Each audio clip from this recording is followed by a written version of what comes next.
Welcome, fans and foes, viewers and haters. I'm your cinema simpleton because these days, even Hollywood can't fool an idiot.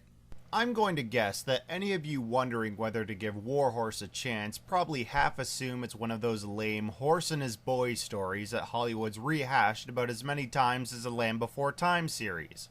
Why? Because that's exactly what I thought before I checked it out in the theater. But in actuality, Dreamworks shows that they're not afraid to surprise their viewers by taking them into the dark and dramatic times of World War I through the eyes of one horse by the name of Joey. Joey's owners, the Narracottes, are British farmers desperate for money to keep them from losing the land.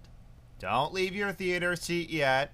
Desperate to pay the landlord, Ted Narracott, played by Peter Mullen, sells the horse to be used by the British military as a war horse.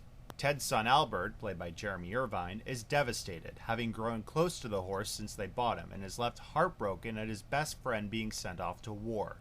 This sets up the premise of the film, where Joey runs and fights his way across Europe, touching the hearts of nearly everyone he comes across. Warhorse gives viewers glimpses into a variety of perspectives during World War I.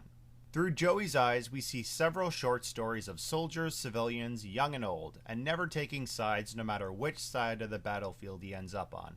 We see the basic desire to survive in every character that Joey meets, regardless if we could call them a friend or an enemy.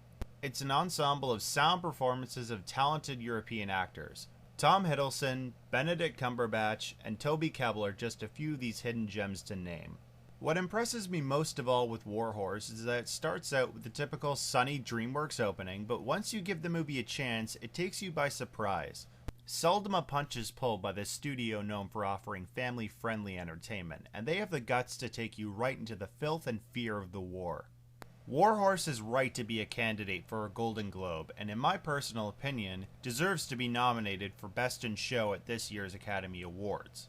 With a feel not unlike that of The Littlest Hobo, the movie's emotional message of compassion will move the hearts of most audience members.